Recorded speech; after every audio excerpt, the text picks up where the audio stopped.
Those of us who have kids who have RSD, we know what that's like, right? They're screaming back at you. They're saying, nothing will help. It doesn't matter. Everyone hates me. This is the worst thing in the world. I can't believe you're expecting me to cope with this. Of course I can't cope with this. Those are some of the differences in, I think, how parents come to identify like, oh, something more is going on than a temporary sadness and disappointment. Welcome to Tilt Parenting, a podcast featuring interviews and conversations aimed at inspiring, informing, and supporting parents raising differently wired kids. I'm your host, Debbie Reber, and I am really excited to bring you this conversation with Dr. Norrine Russell on a new topic we haven't covered before on the show, and actually one that only came onto my radar last year, and that is rejection-sensitive dysphoria, or RSD, a dysphoria commonly experienced by people with ADHD. Norrine is an expert in ADHD and is the founder of Russell Coaching for Students, which uses an innovative method of coaching for complex students, including those who are 2E, have ADHD, autism, or anxiety, and those with learning differences. She's also the author of the recently published guide for parents asking the right questions before, during, and after your child's diagnosis. In our conversation today, Norrine and I talked about what rejection-sensitive dysphoria is and how it's different from mood disorders or emotional dysregulation. We also talk about what the early signs are and what it might look like to an outside observer and how to support children who have RSD. I'm sure this conversation will resonate with many of you, and I hope you find this new topic interesting and valuable to your family. Thank you so much. And now here is my conversation with Dr. Norrine Russell about rejection-sensitive dysphoria.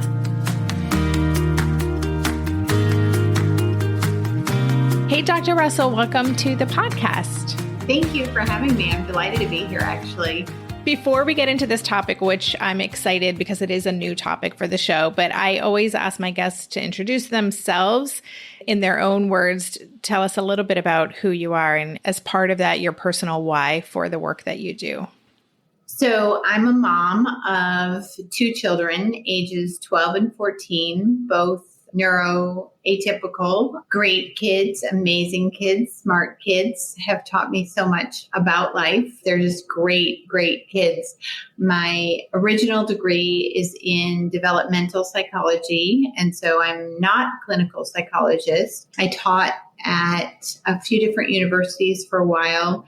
Didn't really find that to be exactly my jam, as they say these days. I did nonprofit work for several years, which I loved. And then when my son was born, he was very complicated. And that's when I started the coaching practice, which at the time I kind of thought, oh, coaching is so hokey and unscientific, and that's not what I want to be doing. But 14 years later, I'm really proud of the work that we're doing and the ways that we're helping families, especially because there are so many families out there who are hooked into so many different services, but who are still really not getting what they need. And so the coaching model that we have really takes into account what is the science of the various disorders of the kids that we work with, and then what is called for from a scientific point of view. So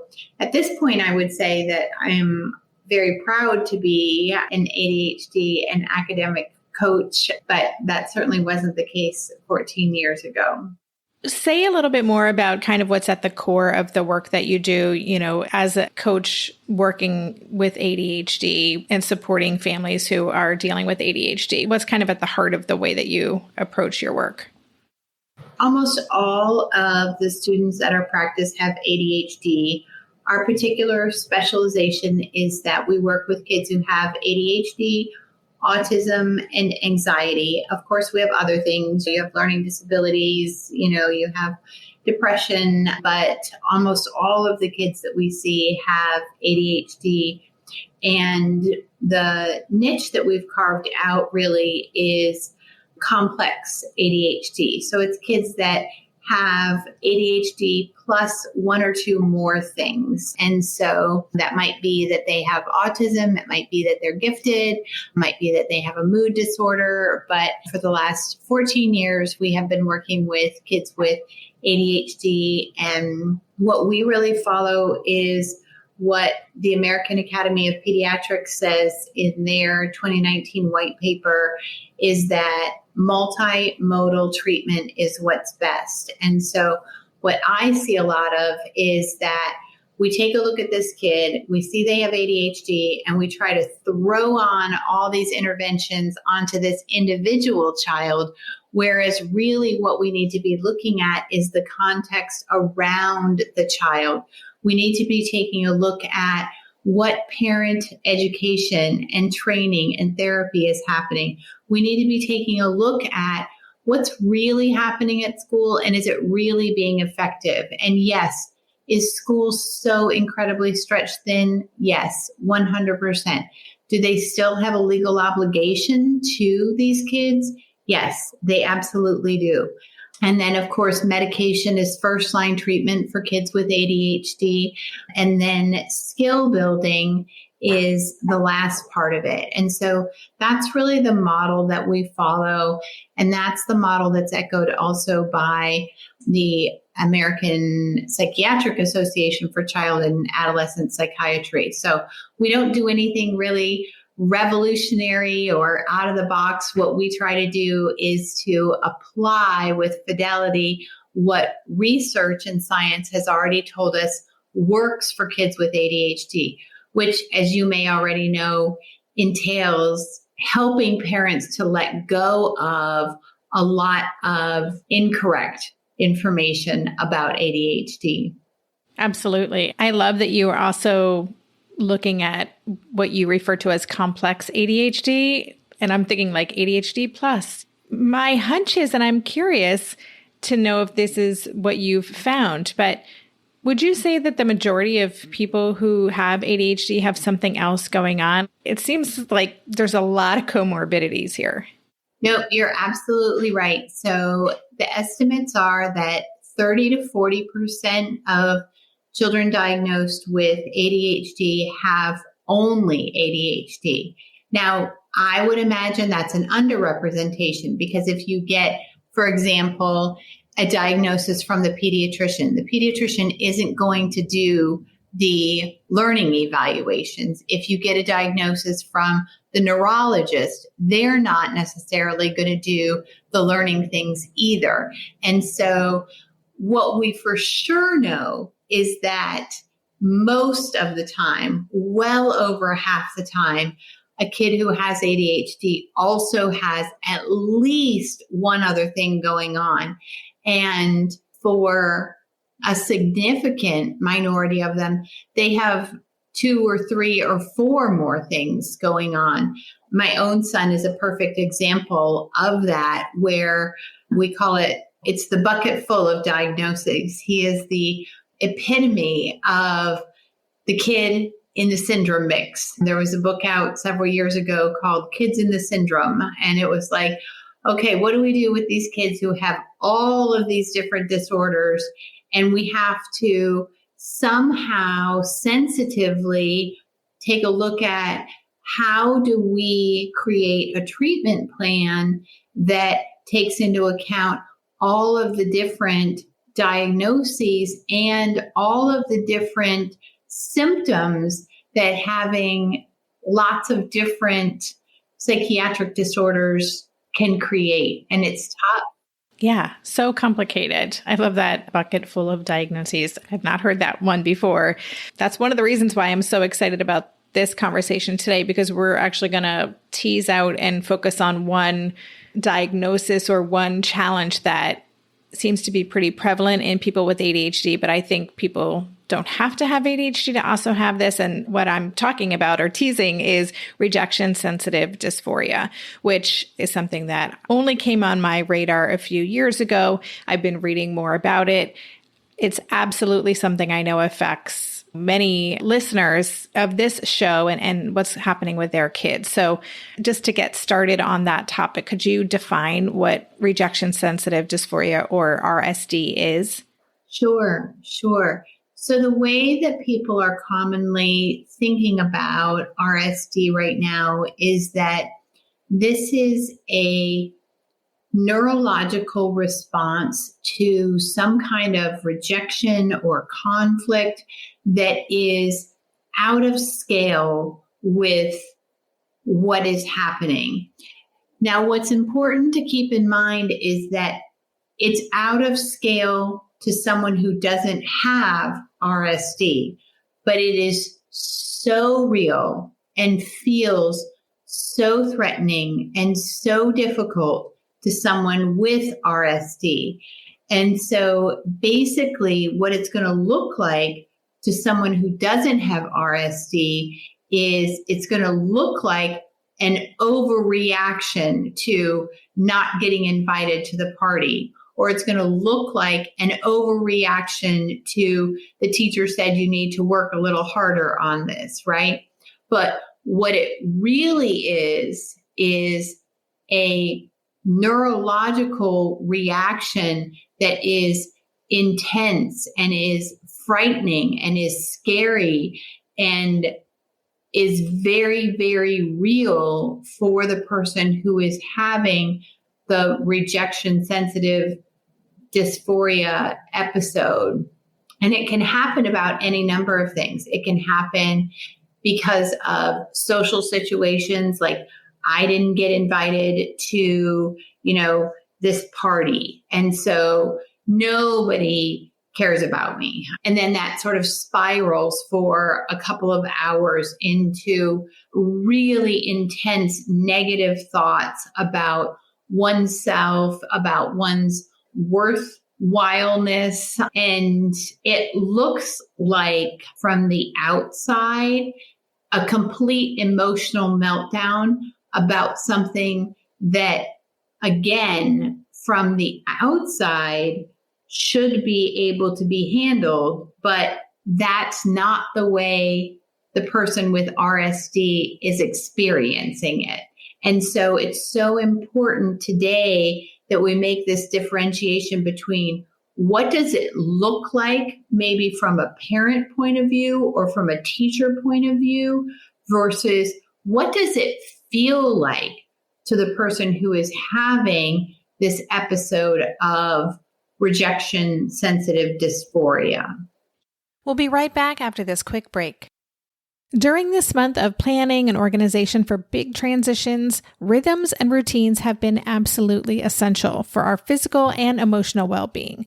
So Green Chef nights are reliably and predictably a good night. We know the ingredients will be fresh and prepped, the instructions easy to follow, and the meal delicious. We're all still talking about last week's turkey tacos with mango chimichurri sauce, refried beans, and Monterey Jack cheese. Green Chef contributes to a healthy lifestyle with easy and delicious menus like fresh seasonal salads and green bowls. And with over 80 weekly meal and market options, plus rotating options to suit a variety of lifestyles, whether Mediterranean, plant-based, calorie-smart, keto, protein-packed, gluten-free, there are always plenty of options to choose from. Whatever you select, you'll get farm-fresh ingredients, organic whole fruits and veggies, and premium proteins, all delivered straight to your door. I love those 4 words, straight to my door. Oh, and one more thing I love about Green Chef, they have an app, which means it's easy to manage meal preferences and delivery from your phone if you want to. And I, for one, want to. I am in that mode where I'm making the most of little moments like waiting in line at the pharmacy or for the F train to pull into the station to tackle all of those to-dos. So the convenience of an app is key for me. Green Chef has a special offer for Tilt listeners. Go to greenchef.com/tilt50 and use code TILT50 to get 50% off plus 20% off your next 2 months. That's 50% off plus 20% off your next 2 months when you use the code TILT50 at greenchef.com/tilt50. Maybe I've watched too many seasons of The Amazing Race, but every time I have to go somewhere on the subway, I treat it like a competition. It's all about making the right gut decisions about which route will get me there the fastest. Sometimes those decisions get me where I'm going early, and other times my gambles don't really pay off. Probiotics can't help with most gut decisions, but if your gut needs a little support, Ritual has your back. Their Synbiotic Plus, a 3-in-1 supplement, has clinically studied prebiotics, probiotics, and a postbiotic to support a balanced gut microbiome. I've been using Synbiotic Plus for about 6 months now, and it's become a core part of my morning routine. I take the mini capsule every morning while making my way through my inbox, whether I'm at home or I'm on the road, because it doesn't need to be refrigerated. And the capsule itself is delayed released, which helps it survive the harsh conditions of the upper GI tract for delivery to the colon. And that's exactly where we want it to go. Ritual invested in a study modeling the human colon, which showed that Synbiotic Plus significantly increased microbial diversity and the growth of beneficial bacteria. There's no more shame in your gut game. Synbiotic Plus and Ritual are here to celebrate, not hide your insides. Get 25% off your first month for a limited time at ritual.com/tilt. Start Ritual or add Synbiotic Plus to your subscription today. That's ritual.com/tilt for 25% off. I've been in conversations with other parents who talked about things that seems like their child is just being overly sensitive, or, and that this is part of navigating life as a human in this world means you have to toughen up or just not take things so seriously. And I think for many parents, my hunch is there's this initial, and maybe it lasts for a long time, actually, in many parents, this desire to want to explain to their kids, like, you're making a big deal out of nothing. You're going to have to deal with this. So I'm just curious, what does the trajectory look like? What are the early signs a parent might notice that this is actually RSD? This is something significant. Is it something that a child develops as they become adolescents? Is it something you find in younger children? I think we do see it at all ages. I think that what happens for the most part is that parents go through what is a normal, rational response to seeing an episode of RSD. Oh, you need to learn to cope. You need to learn to toughen up. Let's figure out how to breathe. Let's take some time out. Let's go for a bicycle ride, right? Like, you practice all of these good coping skills because what you want as a parent, of course, is for your child to be able to cope with the things that are difficult in life. And we know from the other piece of research that that's very important, that these sort of blips on the horizon, if you will, these challenges, these are the things that create resiliency in many kids, right? Like, oh, I didn't get invited to the party. Oh, okay, I sit and I talk with mom at the counter. Maybe I have a cookie or two. Maybe I have some nutritious snack and I talk through, how does it feel? Like, why does it feel so icky that I didn't get invited to this party, this graduation party, this birthday party? And the process of connecting with another person, the process of being listened to, the process of saying, okay, well, what else could we do that evening that might keep you busy and might make you feel better? When that works, then we know that we're not dealing with RSD, right? When the child is just really off the chain for a couple hours and unreachable. And those of us who have kids who have RSD, we know what that's like, right? They're screaming back at you. They're saying, nothing will help. It doesn't matter. Everyone hates me. This is the worst thing in the world. I can't believe you're expecting me to cope with this. Of course I can't cope with this. Those are some of the differences in, I think, how parents come to identify, like, oh, something more is going on than a temporary sadness and disappointment, right? My child is having an extreme reaction to the fact that the teacher looked at them wrong at school, and that there's not a way to cope with or rationalize that. That's the time at which I think we begin to say to ourselves, oh, this is something different going on, but it's not necessarily a mood disorder because it's not happening all the time, right? It's happening in reaction to something.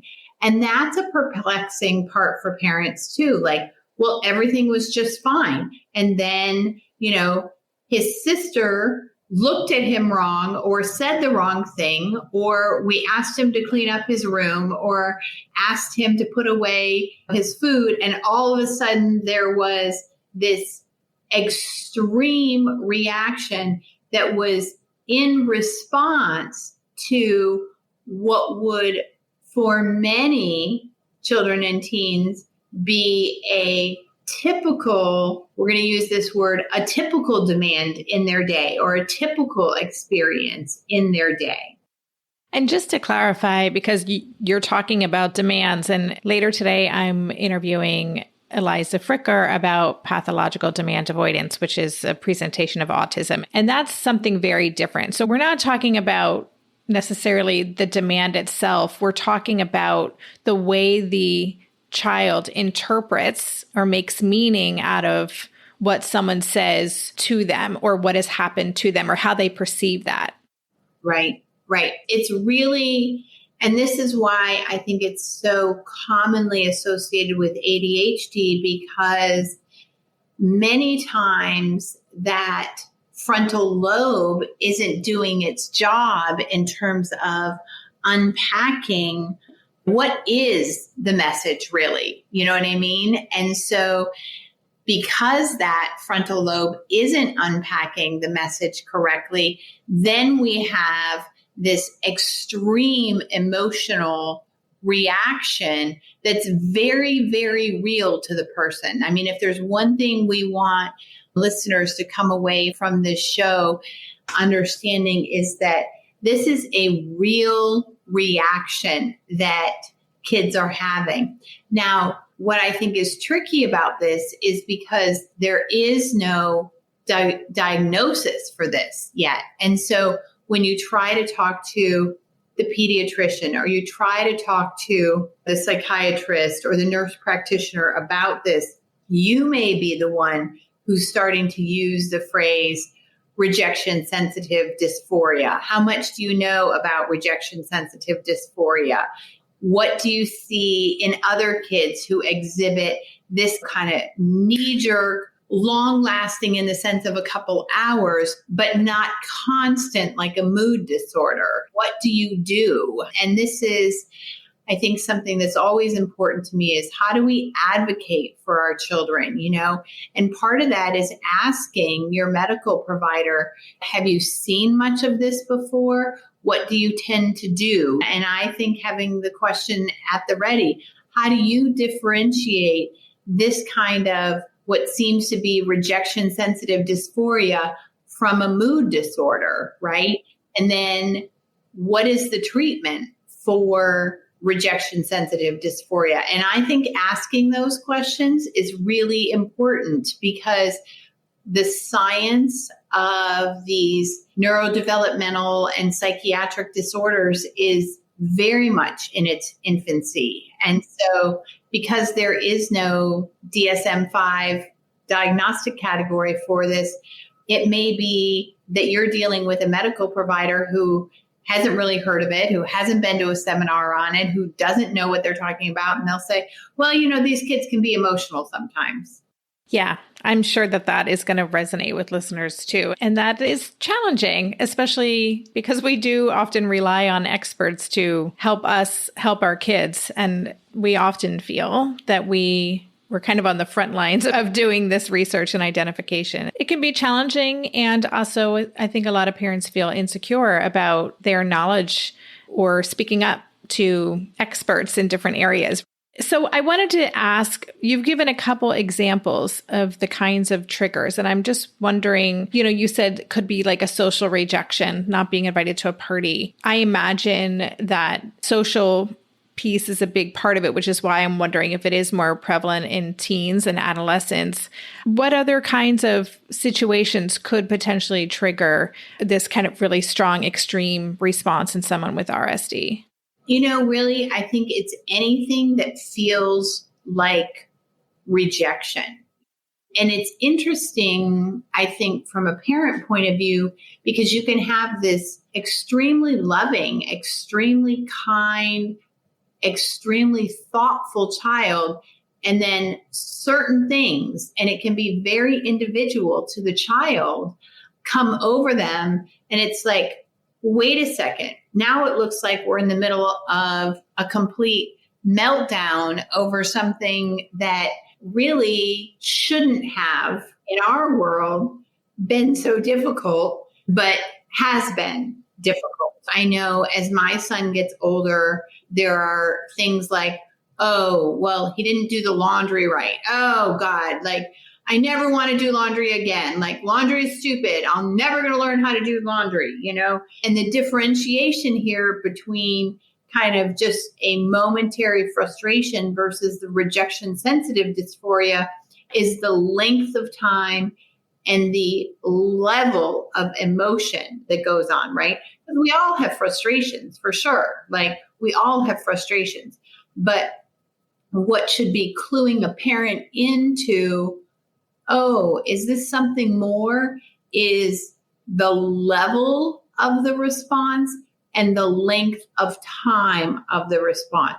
When it takes an hour or two to recover from the fact that the kid down the block didn't want to share the soccer ball, as opposed to 5 or 10 minutes of sadness and, okay, well, let's get the bikes out and do something else.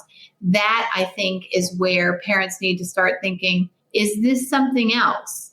And then to differentiate that from the mood disorder, where the mood is kind of chronically low or anxious, is important. That there is an identifying triggering event that then provokes an hour or two of rage, self-loathing, low self-confidence. And I'm sure that, you know, if you post this question, you'll get all kinds of examples of what it is that provokes that particular child. But from my point of view, I think it is social things. And then often, honestly, it's teacher things. That teacher hates me. That teacher, you open up the homework at night, that teacher just hates me. And then, of course, there's the parent, you know, rejection sensitive dysphoria. You never like anything I do. Nothing I do is ever good for you. You hate me. You wish I'd never been born. And that can go on. And meanwhile, you're thinking the exact opposite. All I asked you to do was clean up, you know, your makeup and your hairbrushes from the counter. I think from a parent point of view, one of the things that's so difficult is it's a little crazy making, right? Because these are normal household requests. We won't use the word demands, but these are normal household requests. They're normal household chores. And the response is so extreme that as a thinking, self-aware parent, you're thinking, why am I getting this kind of extreme reaction? What did I do to provoke this kind of extreme reaction from, could you please empty the dishwasher? Could you please put your brushes away? Could you please stand the bike up in the bike stand? You know, it could be anything.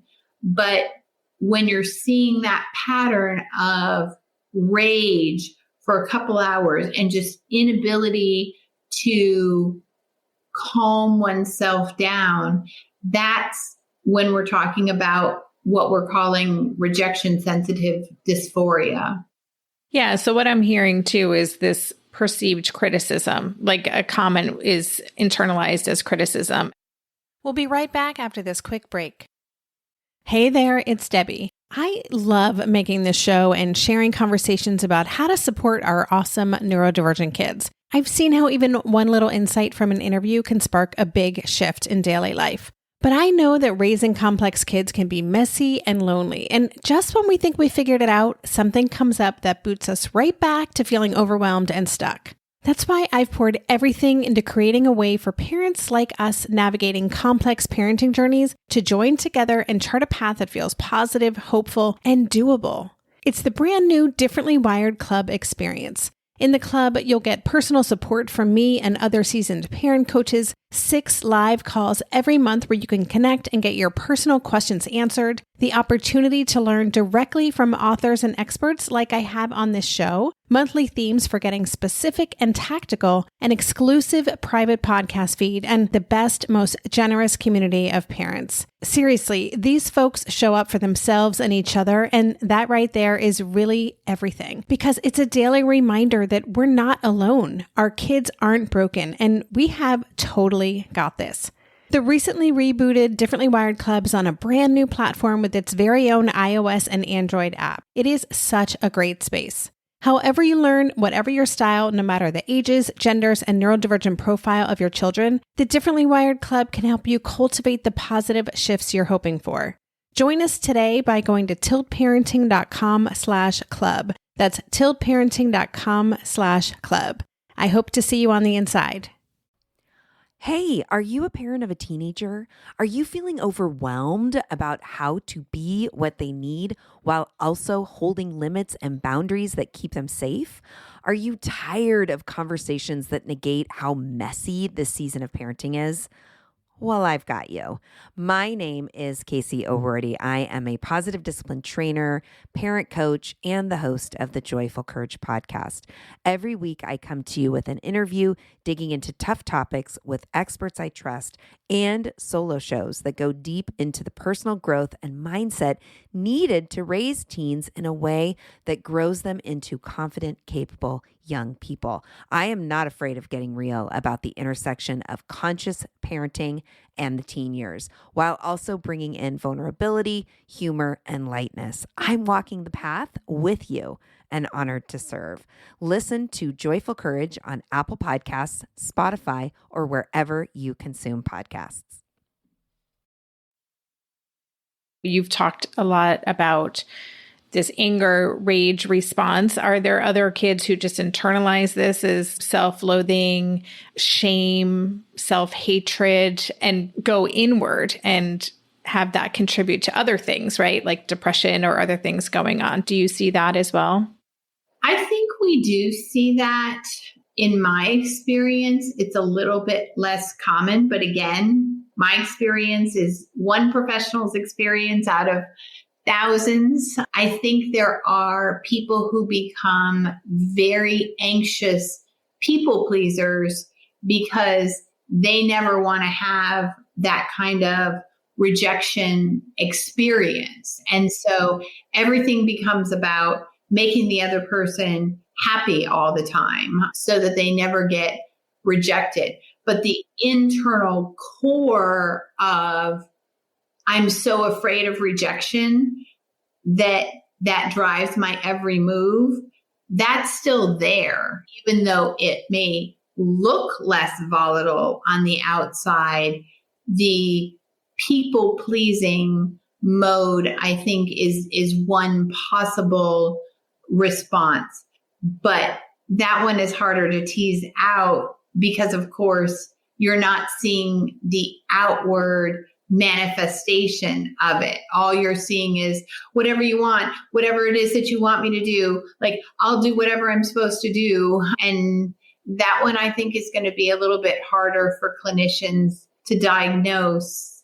In some ways, it's easier to identify it when it is externalized. Now, sometimes clinicians will call that intermittent explosive disorder. Well, maybe it's not intermittent explosive disorder, or maybe the two things will end up being joined in the next DSM, that this intermittent explosive disorder is really rejection dysphoria, where the kid feels they've been rejected. And so they're having an explosive rage experience because they feel rejected or criticized in some way. They're not just having rage for no reason.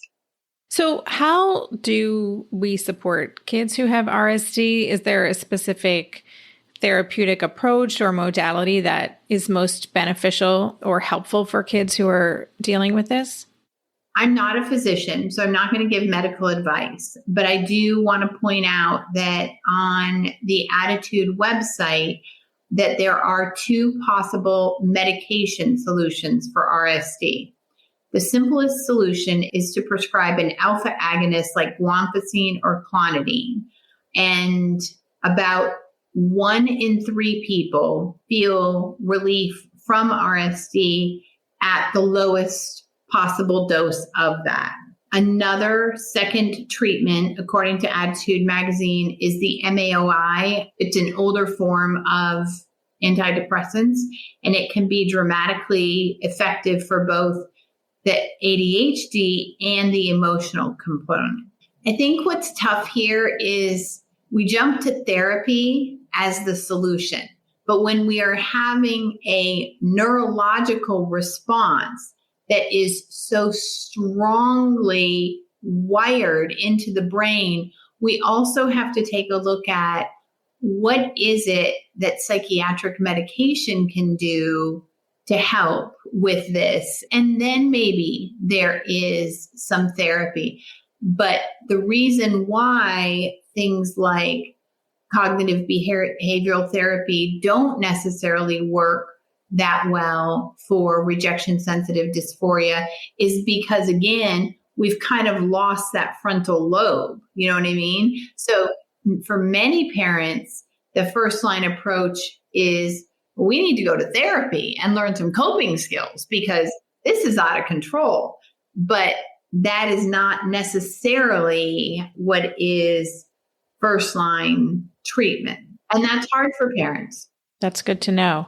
And listeners, I'll share, I know there are several articles on the Attitude website about RSD, and I'll share those in the show notes too, so you can read further about those. Very interesting. I'm kind of mindful of the time, so I want to close this out. Is there anything that we didn't cover about RSD specifically that you think would be really important for parents to know? I think for parents, the challenge is figuring out what works for your child, and different things work for different children of different ages.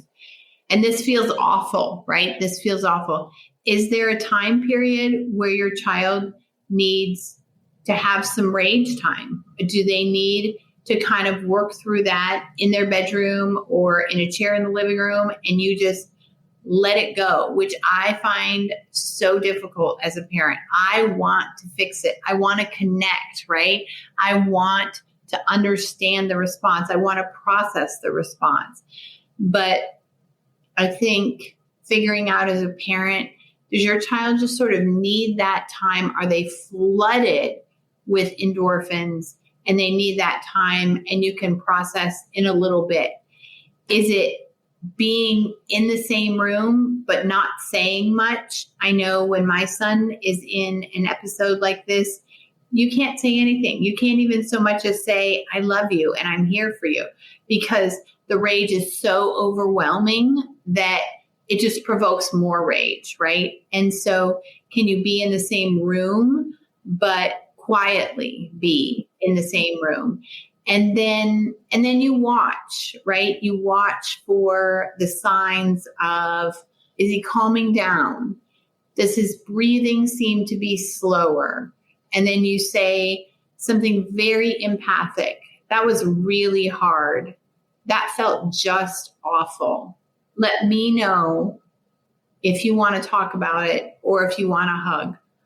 I've felt that mad before and I know how hard it is. You don't necessarily have to say, I have RSD too, right? But you can certainly say, I have felt that mad before, or I have felt that insecure, or I have felt that criticized and it doesn't feel good. And so let me know when you're ready for a hug or to go for a walk. But I think for parents, it's watching the clues and watching the psychological and the physiological clues of, when does the breathing start to calm down? When does the pacing start to slow down around the room?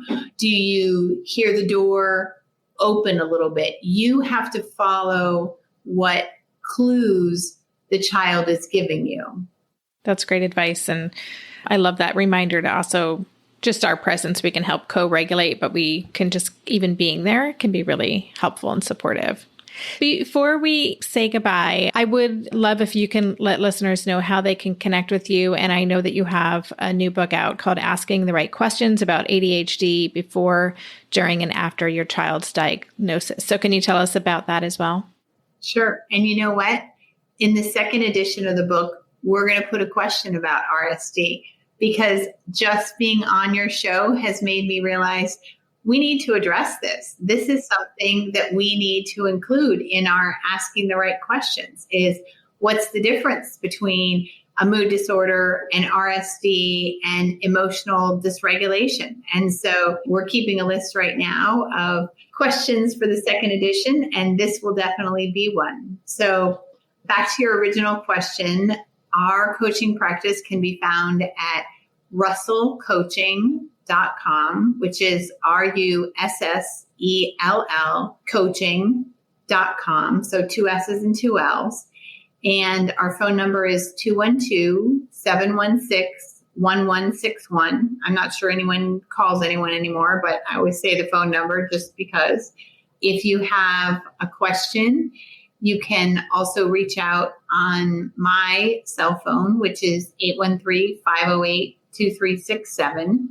And we're happy to help you. Again, our specialty is middle and high school students who have what we're going to call ADHD plus, complex ADHD. So they have ADHD and they have something else going on. And what we've developed over the past 14 years is a model that tends to be highly effective. Most of our students see dramatic improvements in about a semester.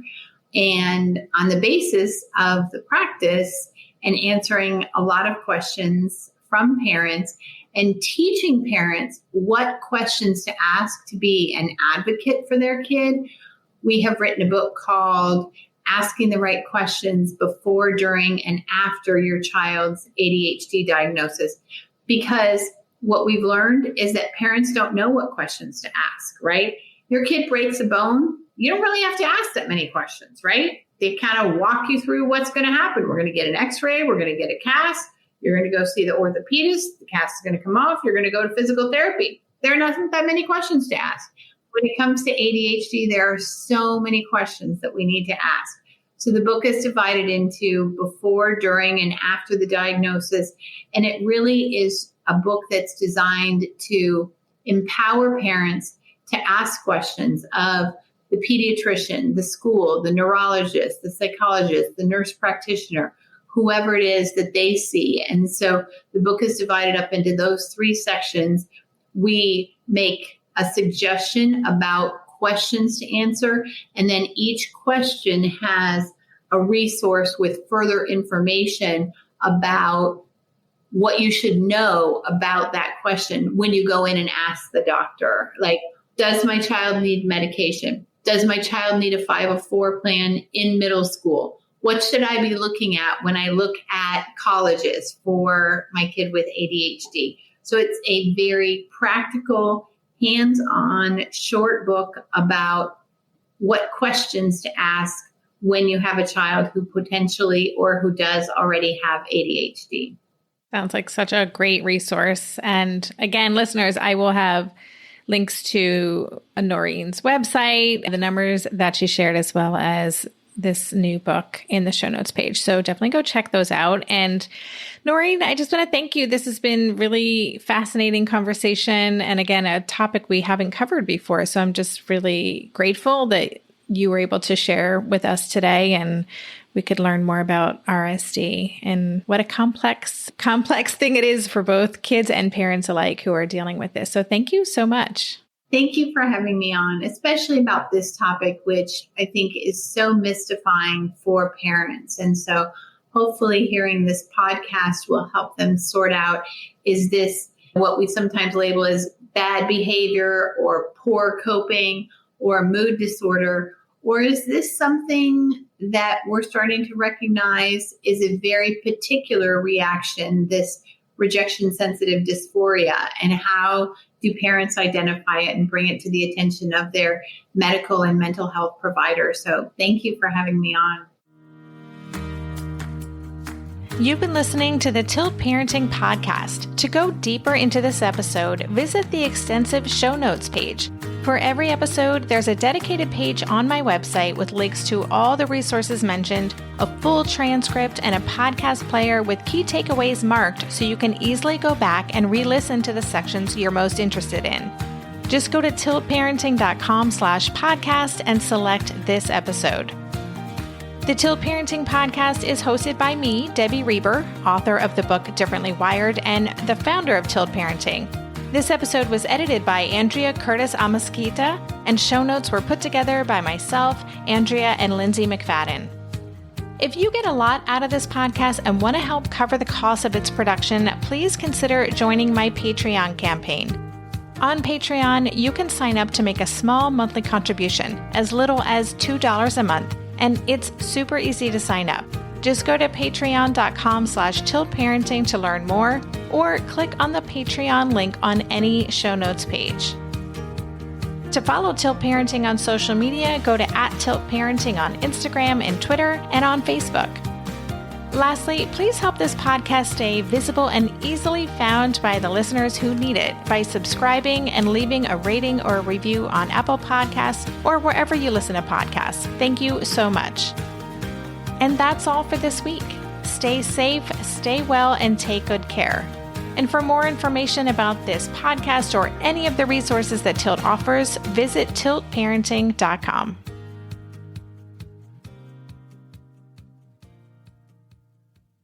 If you're a parent, I invite you to join us at the Mindful Mama podcast, where it's all about becoming a less irritable, more joyful parent. With sometimes hilarious and always thought-provoking experts and friends, at Mindful Mama, we know that you cannot give what you do not have. And when you have calm and peace within, then you can give it to your children. I'm Hunter Clark Fields, and I can't wait to see you there. Listen in to the Mindful Mama podcast.